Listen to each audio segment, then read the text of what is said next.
the other classic argument against God's existence is, of course, the problem of evil. How can an entirely good, all-knowing, and all-powerful God permit not only the evils that human beings do, but also natural evils, tornadoes, hurricanes, tsunamis, but of course then also just mortality itself, death and suffering. How do you respond to that sort of argument? I could have guessed, again, being with a philosopher, we were going to get into the really tough questions. Let's put them on the table right to start with, shall we? Yes. Traditionally, that is the much harder one. However, the way in which it is routinely posed, as you did, but as people normally do, rather presupposes that that if there is a God, God is supposed to be a sort of celestial chief executive officer whose job it is to make sure that everything's running okay on the factory floor, as it were, and that if things aren't going well on the factory floor, then him upstairs must be, mishandling it or something. That there's one of Woody Allen's characters in one of his films says, yeah, I guess I believe in God, it's just that he seems to be a bit of an underachiever. So why can't you sort it out?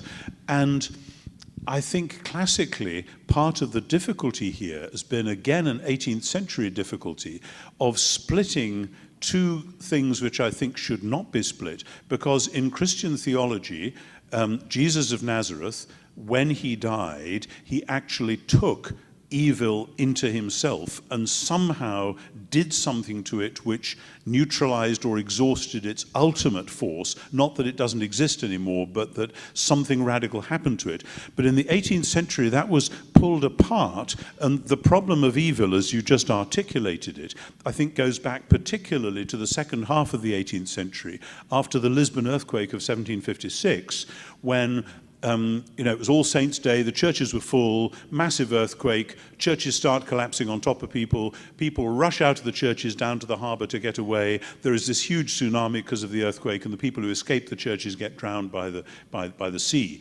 And people then, philosophers across Europe, basically said, we thought God was supposed to be in charge of this place, how could he let something like this happen? And that sort of then splits apart the question of Jesus dying for your sins, if you like, over there, from the question of God's moral government of the universe over there. In the Bible, I'm not saying this is the answer to the question, it's the reframing of the question. In the Bible, those two actually belong together, that the description of Jesus' death somehow draws together not only human evil in the sense of our sin and Jesus dying for that, whatever that means, that's a whole other question, but also a sense that this is the point where the night of the cosmos is at its darkest. And that's described in vivid language, which is trying to say, this is actually at the heart of all of that. And the problem of evil, as you expressed it, has come out in a way which says, this is something quite separate from the Jesus thing, as though we could look at God's moral government of the universe. Whereas I think as a Christian, I want to say, we are not told in the Bible, in the Psalms, Old or New Testament, we are not told why things are as they are, except in very vague, elusive picture language about humans messing it up, about other forces, evil forces of whatever sort which are there. What we are told is that God is a God of love who created a universe out of love, which is a sort of a generous let it be thing, which always runs the risk of things going wrong, but that God's love means that he isn't the faceless bureaucrat who's trying to run things, but he's the one who comes into the middle of the picture and takes the full force of the mess and the horror upon himself. And again, that's not an easy thing to say. I wouldn't like simply to say that straight out to somebody, say, whose spouse had just died of cancer, or somebody who had just lost 2 children in a horrendous shooting or something. I met a man to whom that happened just recently. And, you shudder to say these things because evil is real and powerful and nasty. And it seems to me then one doesn't have a philosophical answer. Oh yes, this is how it is.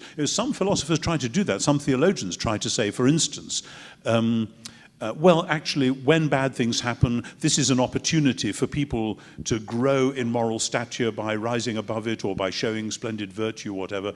I shudder at that argument. I really don't like the sound of that at all. That sounds as though God permits horrible things to some people so that other people, or the people themselves, can somehow grow in moral stature. I just don't get that.